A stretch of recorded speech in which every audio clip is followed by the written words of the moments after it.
go? I don't know. Oh, there it is. Good.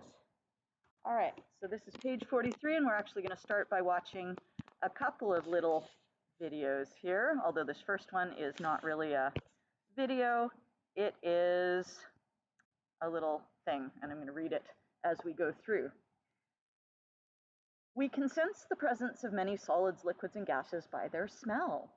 In each case, we are smelling the gaseous form of the substance, even if we see that it is a solid, it is a liquid or a solid.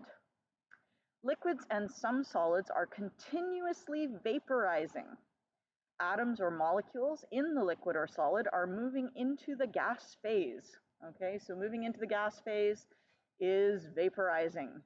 Okay, when it's not, it's different from boiling. All right, because when you're boiling, you have to heat it up to the boiling point. But you know, water will evaporate even if it's just sitting on the desk at room temperature. Molecules will leave the liquid if they have enough energy. Some molecules will lose energy in collisions and return to the liquid. We are on page 43, but this is just a little thing that we're working our way through on the web. Pardon me? You should have the gas book now, yes? Yeah.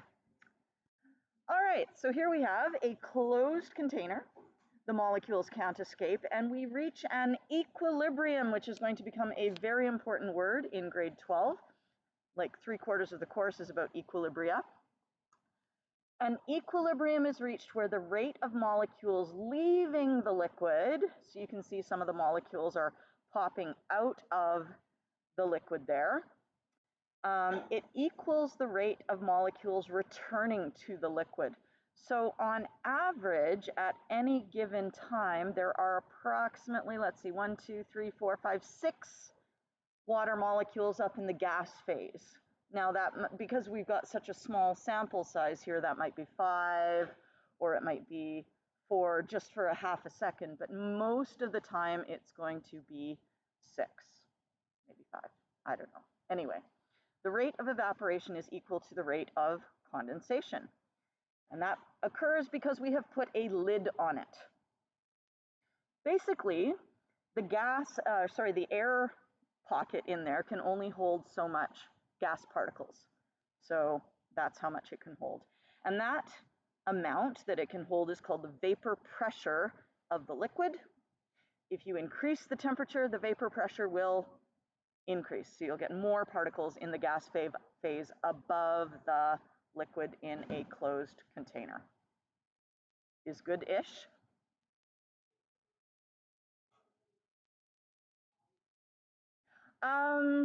No. The number of particles will depend on the volume of the container. So as the volume of the container gets bigger, the number of particles will also get bigger, but the pressure will remain the same. So at any given temperature, the vapor pressure above a liquid is constant. Okay, so if you just came in, we're on page 43, but really we're not doing anything on page 43. We're watching this little thing right now, and we're looking at the gas above a liquid in a closed container. And it exerts a certain amount of pressure. And we were just saying that at any given temperature, the vapor pressure, the pressure of those particles in the gas phase, is constant for any given liquid at any given temperature. Okay? So page 43, but really we're not really on page 43, we're just watching the video that it lists, okay? All right, so now if we put the container open, the gas escapes and the liquid disappears. This explains why clothes dry. The water on the clothes moves from the liquid phase into the gas phase, leaving the clothes ultimately dry. However, on days when the humidity is 100%, the clothes do not dry because many water molecules will condense back onto the clothes. That make general sense? Yeah, okay. Nothing really earth-shattering there. Vapor pressure also explains why ice slowly disappears during the winter, even when the temperature is below freezing. water molecules at the surface of the ice cube occasionally will be moving fast enough to escape the bonds, the intermolecular forces between the water molecules. And so they will slowly leave the solid, and once they've escaped the solid, well, off they drift. Yes? So there we go. This process is very slow because not very many of those water molecules, when we're below freezing, have enough energy to actually leave the solid, but it does happen at a very slow rate. So if you were to put ice cubes in your freezer and leave them there for a long, long time, they would eventually get smaller and smaller and smaller, but very, very slowly. Okay. The vapor pressure of a liquid or a solid increases with increasing temperature. And we should be familiar with this graph now, yes? At a higher temperature, more molecules will have enough energy to be moving quickly enough to actually escape the intermolecular forces that are holding them together with the liquid or together with the solid. Yes? So at a higher temperature, you get more particles with enough energy to escape the liquid or gas phase. I don't know, this just explains the graph, but we talked about that graph a lot, so I feel like we can just move on from that. Is that correct? Yeah? Okay. In order to escape the liquid, so in order to break those intermolecular forces, a molecule has to have a minimum amount of energy.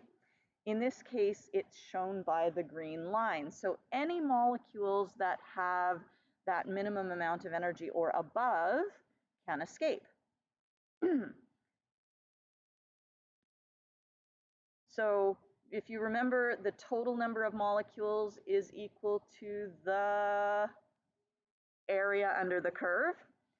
And so if we look at that little green section, we might look at that and say, if I was to take that little triangle and try and fit it in the space, in that white space, as many times as I could, I'm guessing 1, 2, 3, 4, 5, 6, 7, 8, 9, maybe that green thing would fit into that white area 10 times, okay?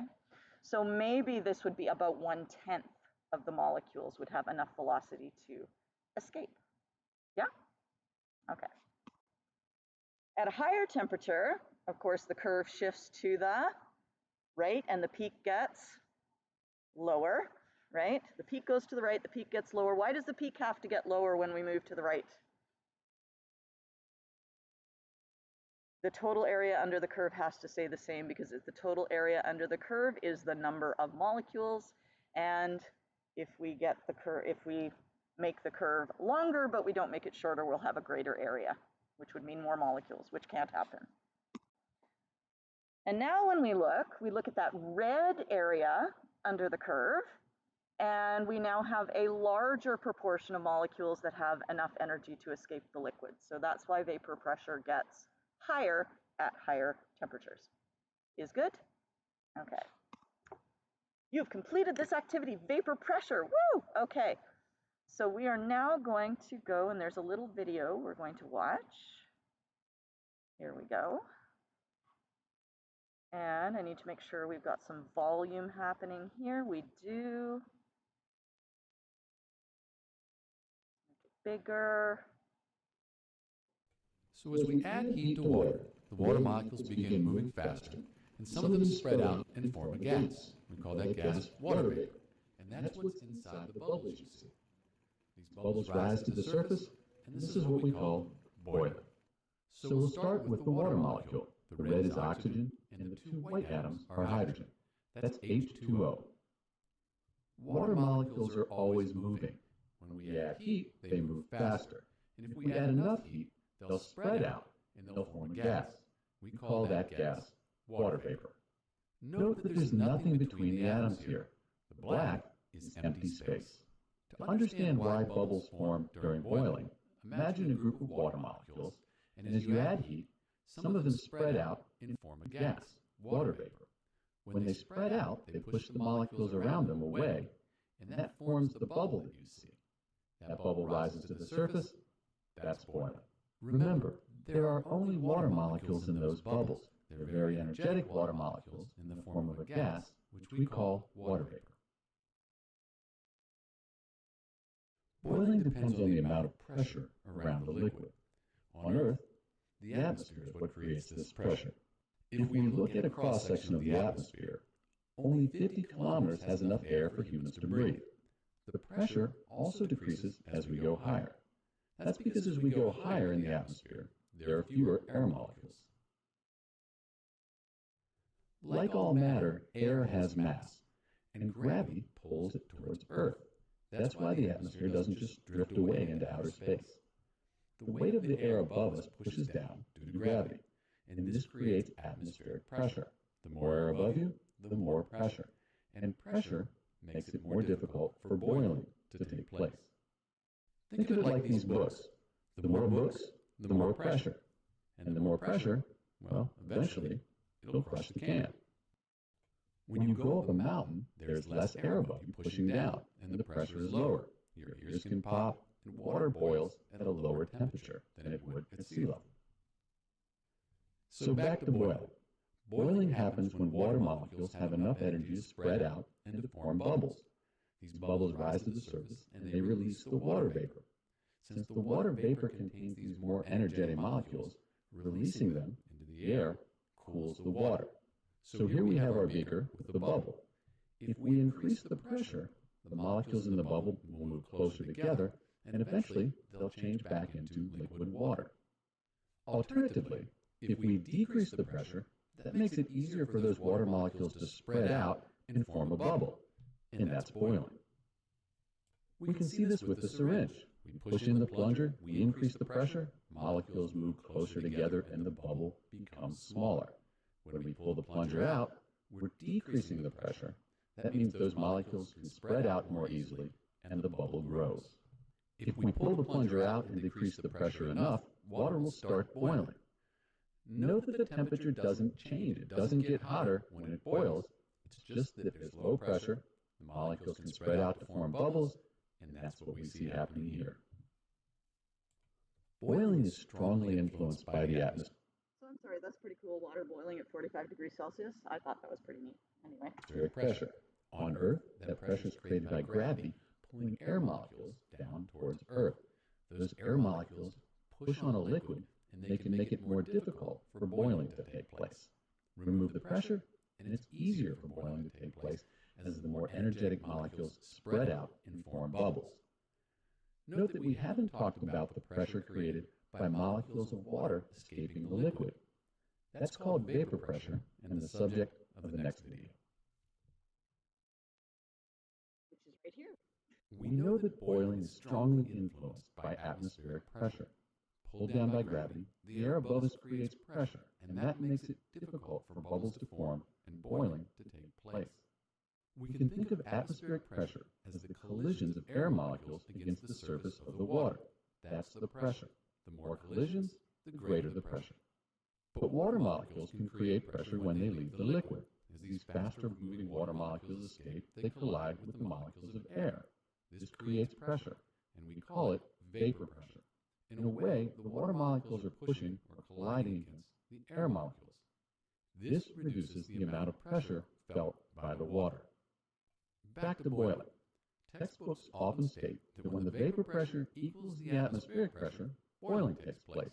This is called the boiling point. Think of it this way. Atmospheric pressure pushes down, and that makes it difficult for the water molecules to spread out and form a bubble. But when the vapor pressure increases, molecules from the liquid escape, and they push against the air molecules and effectively reduce some of the pressure. This makes it easier for the liquid molecules to spread out, form a gas, and to rise to the surface. That's boiling. We can make boiling happen by either increasing the vapor pressure or decreasing the atmospheric pressure. Either way, once the vapor pressure and the atmospheric pressure are equal, we've reached the boiling point, and boiling can begin. One last thing. Different substances have different vapor pressures, and therefore they have different boiling points. This has to do with how strongly the molecules are attracted to each other in the liquid. The more strongly they're attracted, the less the vapor pressure, and it's more difficult to boil. Therefore, the higher the boiling point. another, when we were doing IMFs, I can't remember, did we mention boiling point? No, okay, or vapor pressure? Maybe not. So when you have stronger intermolecular forces, the boiling point is going to be higher or lower. Stronger intermolecular forces would require more energy to break, and so therefore the boiling point would be at a higher temperature. And the vapor pressure, because it requires more energy to break those bonds, you'll end up with less gas molecules above, and so the vapor pressure will be lower at the same temperature. Okay. Don't worry if you didn't get all of that. You're never going to have to, on an AP exam, explain how that works. They're not going to be like, please explain this. They are going to just kind of, they want you to know what vapor pressure is. Okay. And so here, you know, we have the, oh, I guess I should use my pen. The more easily a substance evaporates, the weaker the IMFs must be. Okay, so here we have an open system where the gas evaporates and it just goes away, and eventually the gas will all evaporate. When we have a closed system, the rate of evaporation is equal to the rate of condensation, and the number of particles, 1, 2, 3, 4, 5, 6, 7, 8, 9, 10 particles, stays the same. So the pressure, the vapor pressure in a closed system will stay the same. And we say that because the forward rate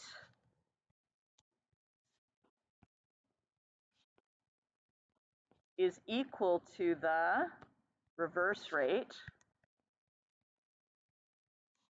that is called an equilibrium. And when you're at equilibrium, the number of particles in the gas phase does not change. For every one liquid molecule that evaporates, a different gas molecule condenses. And since the number of gas molecules remains the same, the pressure is constant. Okay. So how does evaporation occur? We've got now a little picture of this that we had before. At the higher temperature, we have, in the red zone, we have a larger percent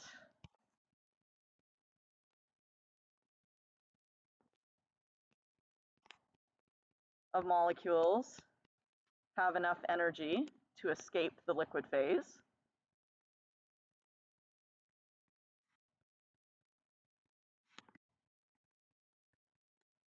But when we're at the lower temperature blue area, a smaller percent have enough energy to escape.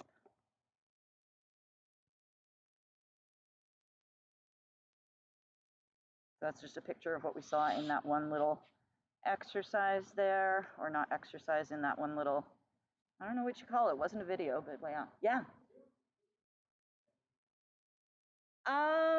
There is, but we will not get to that this year. That will be a second year course for you, or possibly first year, depending on where you go to university. Depends what they want to stick in first year, but we don't do it. There is a way of calculating these things, but it's not required for AP, and there's so much in the curriculum, we're not going to bother. Yeah. Okay, so vapor pressure. This is just a little picture. It's affected by temperature. The higher the temperature, the higher the vapor pressure. All right. Vapor pressure does not depend upon the amount of liquid present. Okay, because you're going to have a closed container. As long as it doesn't matter what the volume is, it doesn't matter how much liquid there is, the vapor pressure will be the same. Are we good with that? Does that make sense? Yeah? Okay. So it depends only upon temperature and the strength of the IMF. So in other words, the actual substance itself. Have you heard the term IMFs before, Rigel? No. Okay. IMFs are intermolecular forces, and they're like the forces between water molecules. Okay.